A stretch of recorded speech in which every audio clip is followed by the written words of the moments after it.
السلام علیکم، کیسے ہیں آپ سب؟ امید ہے کہ آپ سب خیریت سے ہوں گے۔ اللہ پاک آپ سب کو اپنے حفظ و امان میں رکھے، آمین۔ شہدائے کربلا میں اہم کردار ادا کرنے والوں میں سے کچھ شہداء کی مائیں بھی شامل تھیں۔ شہدائے کربلا میں سے 11 شہیدوں کی مائیں کربلا میں تھیں، جن کی آنکھوں کے سامنے ان کے لخت جگر مظلومانہ شہید کیے گئے۔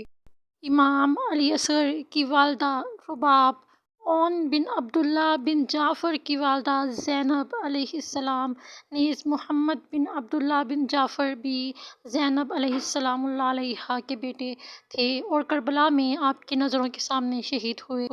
قاسم بن حسن کی والدہ رملہ نفیلہ یا نرگس نامی ام ولد، عبداللہ بن حسن کی والدہ ام ولد بنت شکیل بن عبداللہ بجلی، عبداللہ بن مسلم کی والدہ رقیہ بنت علی، محمد بن ابی سعید بن عقیل کی والدہ عبدہ بنت عمرو بن جنادہ، عبداللہ بن عمیر ابو وہب کلبی کی والدہ ام ابی وہب، نیز بعض روایات کے مطابق علی اکبر کی والدہ لیلہ بنت ابی مرہ بن عروہ بن مسعود ثقفی بھی کربلا میں تھیں، لیکن کربلا میں ان کی موجودگی ثابت نہیں ہے۔ اسی طرح بعض روایات کے مطابق لیلہ بنت مسعود نہشلیہ زوجہ امیر المومنین علی بن ابی طالب بھی کربلا میں موجود تھیں اور اپنے بیٹے بلکہ 2 بیٹوں عبداللہ اصغر یا عبید اللہ بن علی اور ابوبکر کو شہید ہوتے دیکھا تھا۔ کیسا جگرا تھا ان ماؤں کا، کیا حوصلہ تھا، کیا ایمان کی پختگی تھی، جو اپنی آنکھوں کے سامنے اپنے چھوٹے چھوٹے معصوم بچوں کو کٹتے ہوئے اور شہید ہوتے ہوئے دیکھتی رہیں، لیکن پھر بھی آواز بلند نہ کی، اف تک نہ کی، شکوہ نہ کیا، شکایت نہ کی۔ اور آج ہم اپنے آپ کو دیکھیں، اگر ہم ان سے موازنہ کرنے کا سوچیں بھی تو کیا خاک موازنہ کریں گے؟ ہم کہاں اور وہ کہاں؟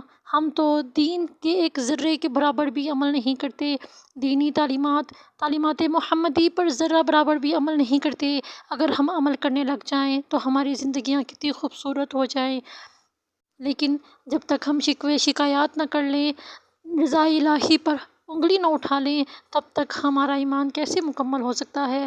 یہ ہماری ایک سوچ ہے جو ہم نے بہت غلط بنا لی ہے۔ کسی بھی چیز کا ہونا نہ ہونا یہ اللہ کی رضا میں ہے۔ اللہ پاک جو چاہتا ہے وہ کرتا ہے، دیر یا بدیر یہ اس نے سوچا ہے، اس کے فیصلے ہیں، ان میں مداخلت مت کریں۔ آج اگر آپ کے ہاں پریشانی ہے تو کل کو سکون بھی ملے گا، بھروسہ رکھیں۔